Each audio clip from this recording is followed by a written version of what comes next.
Hi everybody, one of the biggest criticisms of free labour markets is that the end result could be significant income inequality and poverty. Many would argue that those outcomes are unfair, and in itself those outcomes are sources of labour market failure. In this video we're going to cover the poverty side in real detail, understanding the different types of poverty and what can cause poverty, big exam questions. We can look at poverty in two ways, in absolute terms and in relative terms. Absolute poverty, generally more confined to developing countries, but still can occur in developed countries, is when incomes earned are below a certain threshold, whereby individuals or families can't even access the most basic life-sustaining goods and services, like food, like water, like shelter. The World Bank often defines those that are living in absolute poverty to be those who are living on less than $2 a day right now. So often that threshold will actually have a quantifiable figure. Whereas relative poverty is when incomes earned by a household is less than a given average or a given median in society. So a key difference, relative poverty generally is more for households in developed countries to suffer from, whereas absolute poverty is suffered mainly by those households living in developing countries. But the two are not confined just to developed and developing countries. This whole topic area, we have one fundamental concept underpinning everything. The notion of equity versus equality. Another very common exam question that you guys need to make sure you nail, and you know the difference between the two. Equity in economics just means fairness. Fairness in the distribution of income in this sense. Whereas equality is the equal distribution of income. Alright? The two are different concepts. The two words mean different things. Equity, fairness, equality means equal distribution. We can dissect equity a bit further, and again certain exam specs require you to know the difference between horizontal equity and vertical equity, some quite important concepts. Think of horizontal equity of equal treatment of equals, i.e. if you've got two individuals who are earning the same income, they will be taxed exactly the same. Alright, so equal treatment of equals.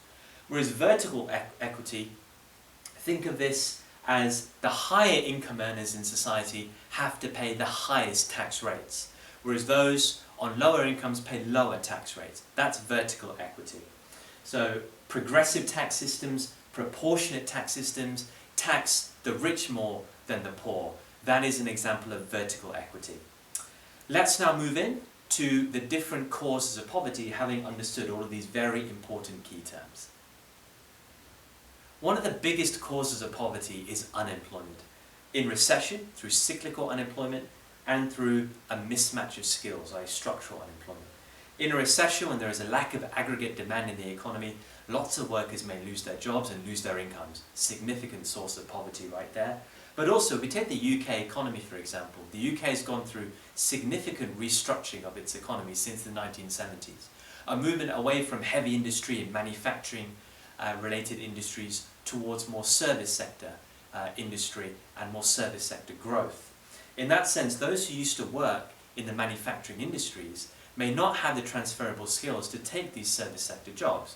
So as they lose their jobs in those industries, can they actually access other jobs in the economy?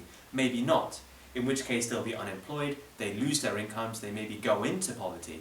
But the problem with structural unemployment is if there is no training of these workers, if there is no way of these workers actually getting the skills they need to take the jobs that are available in society, they may be unemployed for a long period of time, long-term unemployed.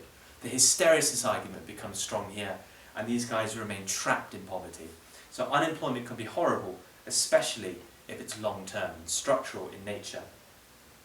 At the same time, a major source of poverty, perhaps right at the heart of the issue, is poor education and poor skills. Those that lack the qualifications to have an MRP high enough to access jobs out there in the economy. That really is at the heart of the problem, and if it's not solved, can lead to a huge amount of poverty and potentially long-term poverty in society. Poor health and healthcare can actually limit productivity, can limit earning potential, and can limit the amount that people work and the kind of jobs that people can work in as well. So both number 2 and number 3 link to low productivity, low wages, and thus poverty traps. At the same time, wage differentials. We've learnt earlier in this playlist that wage differentials do occur in economies. The bigger the wage differentials between the high paid professions and the lower paid professions, the greater the relative poverty is likely to be. We can't ignore number 5, bad luck essentially. Being born into a poverty-stricken household, or being born into a household where there is only one single parent. Evidence proves that if you're raised by a single parent, your earning potential is likely to be lower. But just generally being born into poverty, chances are, again, evidence proves this, that you are yourself going to be living in poverty. You're going to struggle to access those higher wage professions. So number 5, essentially just bad luck, but one of the biggest causes of poverty right there. Tax cuts for the well-off. Of course, we can expect that to increase relative poverty, and we've seen that in the UK over the last 15 years or so. The higher income tax bracket has generally been coming down, currently standing at only 45%. Tax rates for those earning more than £150,000. It's much lower than what it used to be.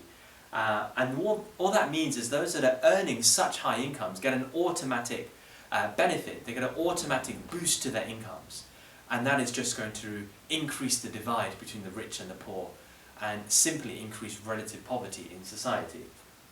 In developing countries, this argument is quite significant. Still, the culture there, which is to raise children to work on farms, subsistence agriculture, dominating societies, dominating economies, is only ever going to lead to significant poverty, because these parents that raise children will simply raise children to work on farms, to keep these farmers going, to keep subsistence agriculture going, instead of realizing the value of education, the value of productivity gains, and then working in different industries.